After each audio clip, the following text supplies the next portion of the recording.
So still a bit warm here in Florida, but really all things considered, a wonderful fall afternoon for football here in Tampa at Raymond James Stadium. Nothing like the fanfare of introductions to an NFL game, and that was in evidence a moment ago. Fireworks, pyrotechnics, you name it. This crowd is ready as their guys get set to match up between the Atlanta Falcons and the Tampa Bay Buccaneers. And they will not get a chance to return this one as it's through the end zone for a touchback.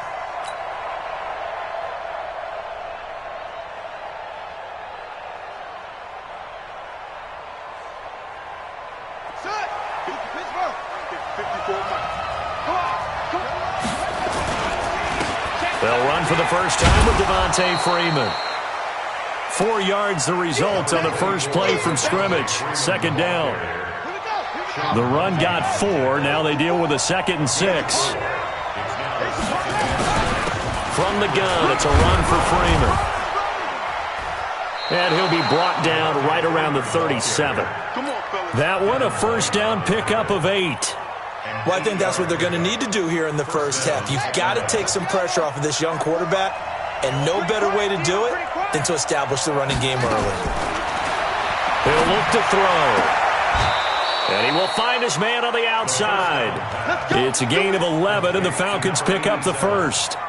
They've got good playmakers on the offensive side of the ball. I don't know what happened last week to really hurt their performance and hold down their production, but I would dare say that this week in practice, there's a lot of talk about how they're going to increase their proficiency. Yeah, it was a good start getting the playmakers involved. You mentioned that to me pregame. That's what they did there. Yeah, I think a lot of people think the coaching staff really gets on them, and that's how they motivate them. Most of these guys are self-motivated. They have a lot of pride in their performance. The throw over the middle taken in. And this is going to lead to another first down as the tackle's made at the Bucs 37. Line of scrimmage, the 37 on 1st and 10. Out of the gun, they give to Freeman. And this play will be blown up. He'll lose yardage back at the 38. That's going to go as a loss of 2, and it'll be 2nd down. On 2nd down now, it's Freeman. After getting stuffed on 1st down, not much better there. 2-yard gain. Well, they had that one sniffed out. Excellent run blitz. Stop that one for a short gain. What makes a good run blitz a good run blitz? The ability to stay on task, to follow up your assignment, go to the gap you're supposed to cover, and not be deterred by anything else.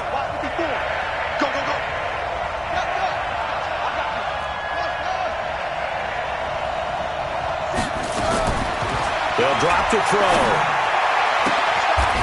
Looking left sideline, it's complete. And this is going to lead to another first down as the tackle's made at the Bucs 21.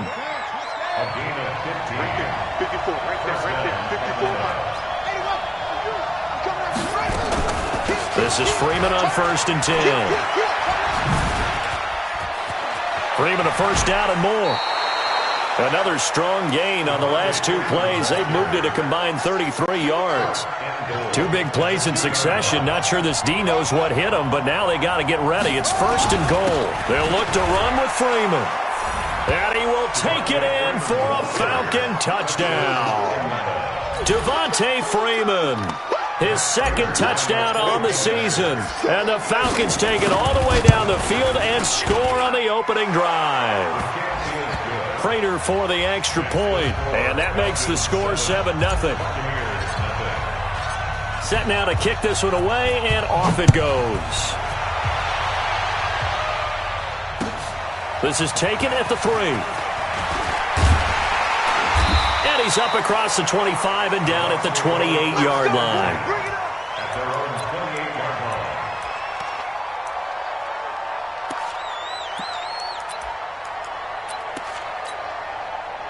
Winston and the Bucs take over now, 1st and 10 at their own 28-yard line. Darius Geis, his first carry of the game. And they're able to get this one across the 35. It's a gain of 11, and the Bucs have a first down. A big hole there. How about him handling the point of attack? Just positioning himself so that run could go right off of his backside and deep into the secondary. Now a handoff here to his running back. 7 yards on the pickup there, and it'll leave them with a 2nd and 3. Now, you often say that sort of opens the playbook now, 2nd and short. What do you think, early shot here? I like where you're going. Obviously, we've been together for a while because you know me. I want to take that shot early and loosen things up. Alert 3, alert 3. Alert 3. Going to give this time to the tailback. Pushing forward for 3 up to the 48. Pretty good job defensively. Thought he was going to get it, but they knew where that marker was, and they stopped him just short of it. What it does is emphasize that strategic football and situational football is not just played on the offensive side, is it? Defense understanding, as you noted, where the first down marker was and making sure they didn't get there. And he will have the first down as he gets this to the 47. They get 5 out of that one, and it moves the chains. Plenty of things to talk about here, partner, but to me, their defense gave up a touchdown on the first drive. How about how they're responding, coming back? That's a big 3rd down pickup to keep their drive alive.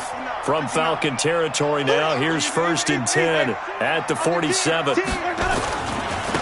And he'll give it here to his running back. And he goes down, but not before getting this inside the 25. Good yardage as he rumbles for 24 and a first. You were telling me this yesterday. This is exactly what they want to do on the opening drive, establish the ground game. Yeah, remember our conversation. We were talking about what one of the GMs in the league has told me repeatedly. It's a big man's game, and it's not necessarily size. He's talking about playing some big boy football. Line up, get leverage, knock people back, and establish the run early. All runs on this drive so far. It's 1st and 10. Switch it, switch it, switch it. Come on, swing, come on, team. Easy, easy, easy. Roll. This is Geis. He is taken down at the 21 after a short gain of 2. One thing to keep in mind, partner, especially in the second half, when you've got a running back of this size, of these dimensions, I can just tell you, attrition does set in for a defense because you're excited about hitting him in the first half. Maybe not so much in the second half, and some of these shorter gains turn into bigger runs later. The last run good for 2. Here's 2nd and 8.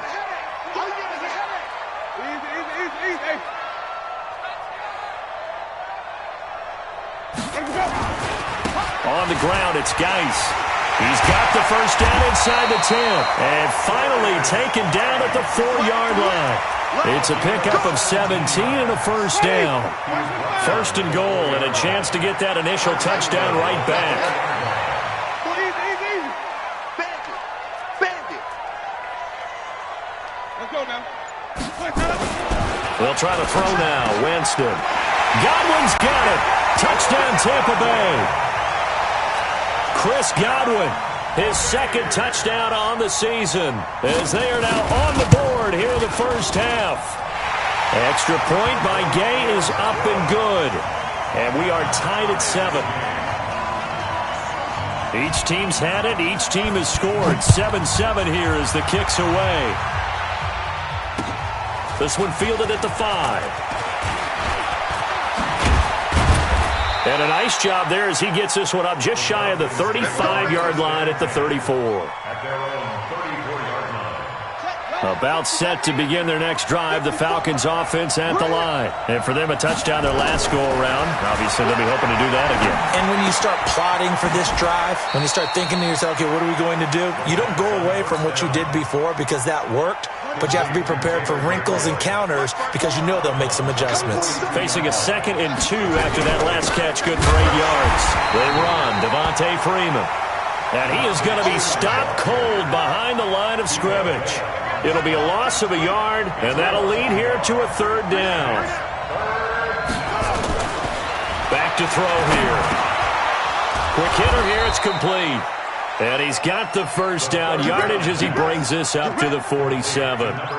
Catch number 4 for him on the afternoon, and it'll give him a first down. Now on first down, he'll drop to throw it. And he will find Ridley. That's complete. And he'll be brought down just shy of midfield at the 49-yard line. Give him a couple on the catch. It's 2nd and 8. So 2nd and 8 here after the pass play for 2 yards on first down. Right there, 54, right there. Here's 2nd and 8. toward the center of the field, but it's incomplete. Devin White, the rookie out of LSU, there to bat that one away. It's been my observation there's been a nice variety of play calling defensively. You and I often talk about an offense's ability to keep a defense off balance with what they're doing. I think the converse has been true in this game. I think you're right. They seem to have gone off tendency quite a bit, but only the second quarter, a lot of time to change things. And he fires one that's intercepted. It's Devin White, the linebacker. And it's a pick six. He brings it back to the house for a Buccaneer TD. So a dangerous pass over the middle into zone coverage, and it bit him hard. And what's really difficult when you throw it in that direction and versus that zone, that means the linebackers have gotten to their spot, gotten their heads back around, and they can see the quarterback and everything in front of them. And they took big advantage of it, went the other direction, excellent blocking, and picked up a touchdown. Partner, when I was in college, we used to have these things called game maxims that we did before every game.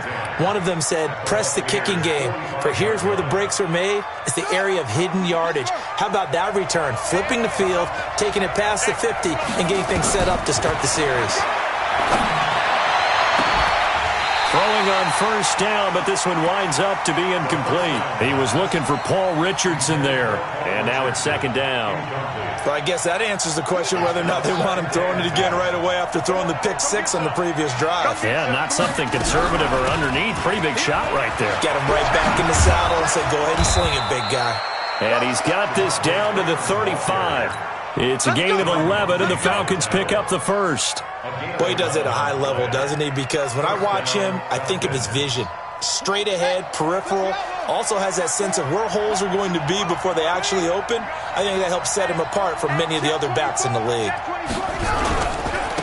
Ito Smith, his first carry. A short gain of just over 2 yards as the first half clock dips inside of 3 minutes. I think you mentioned in the opening drive that these guys needed to establish the run, protect the young QB. I actually wrote that down, believe it or not. So how would you assess things so far? I'm kind of touched that you actually wrote something like that down. I appreciate that, partner. But I do think they've been able to do that. Maybe not as effectively as they've wanted to, but I think we'll see more of as this game goes along because they want to continue to take care of that young QB. The Falcons on third down. They've been okay, 2 for 3 thus far. This will be 3rd and 5. We remind you that coming up at halftime, we'll send you cross-state to Orlando, where Jonathan Coachman will have all the stats and all the scores from games going on during another busy Sunday in the National Football League. They'll look to throw here, and almost picked off. I guess the good news for them now, it's 4th down. Well, nearly another interception there. That would have been 2 drives in a row with a pick. He's got to start taking care of the ball way better than what we're seeing. Interestingly, that throw was probably worse than the one he threw the interception on last drive, but fell incomplete.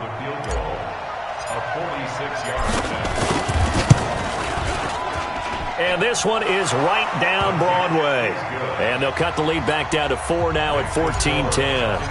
So a good kick there, and they put the bow tie on it with 3 points. And let's face it, everybody wants a touchdown. We know that. But in the NFL, defenses are awfully good. You're not going to score each and every time.